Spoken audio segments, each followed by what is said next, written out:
ప్రియపలోకి మా కన్న తండ్రి పాఠం చెప్పే నాకు మంచి జ్ఞానాన్ని వినవాన్ని గ్రహించుకున్న మంచి మనసును మరీ తీసుకున్న తండ్రి. ఆమె నా పేరు సాత్విక్. నేను 5వ తరగతి చదువుతున్నాను.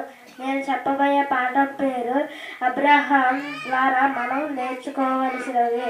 విశ్వాసంతో దేవుని మాటలు నమ్మి నడవడం, దేవుని మాటలకు పూర్తి విధేయత చూపించడం, దేవుని మీద మాత్రమే ఆధారపడడం,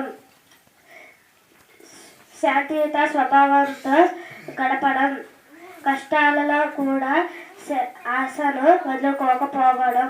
పై 5 మన జీవితాలలో అమలు చేయగలిగితే దేవుడు మనల్ని ఆశీర్వదిస్తాడు.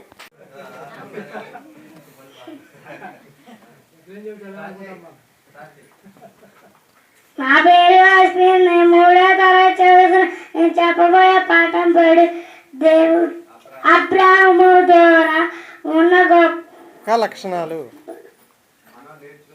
మనం నేర్చుకోవలసినవి. దేవుడు విశ్వాసంతో దేవుడి మాట నమ్మి నడవడం, దేవుడి మాటలకు పూర్తి విధేయత చూపించడం, దేవుడి మీద మాత్రమే ఆధారపడడం, శాంతియుత స్వభావంతో గడపడం, కష్టాలలో కూడా ఆశను వదులుకోకపోవడం. పై 5 మన జీవితాలలో అమలు చేస్తే దేవుడు మనల్ని ఆశీర్వదిస్తాడు. చాలా లావణ్య. నేను 2nd క్లాస్ చదువుతున్నాను. నేను చెప్పబోయే పాఠం పేరు అబ్రహాం ద్వారా మనం నేర్చుకోవాల్సిన విశ్వాసం ద్వారా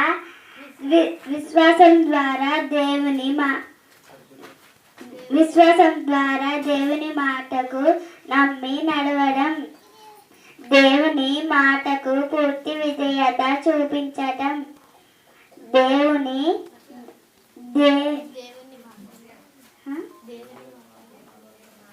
దేవుని మీద మాత్రమే ఆధారపడి ఉండటం.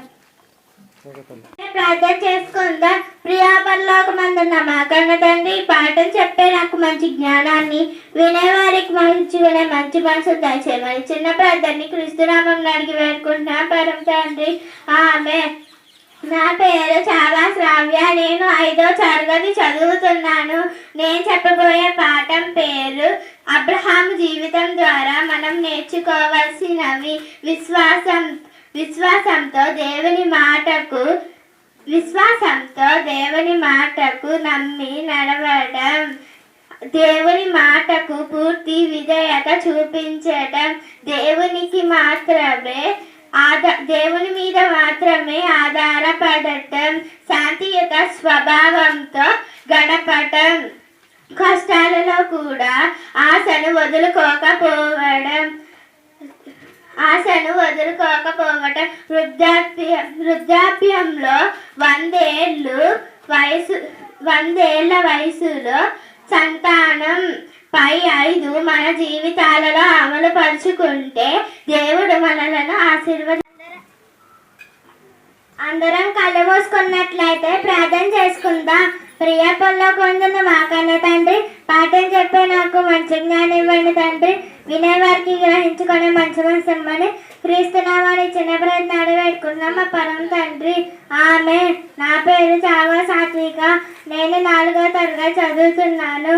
ఈరోజు నేను చెప్పబోయే పాఠం పేరు అబ్రహాము జీవితం ద్వారా మనం నేర్చుకోవలసినవి. విశ్వాసంతో దేవుని మాట నమ్మి నడవడం,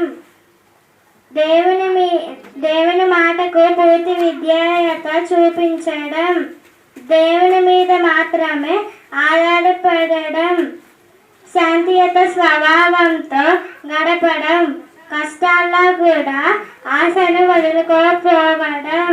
పై 5 మన జీవితాల్లో అమలు చేయగలిగితే దేవుడు మనల్ని ఆశీర్వదిస్తాడు.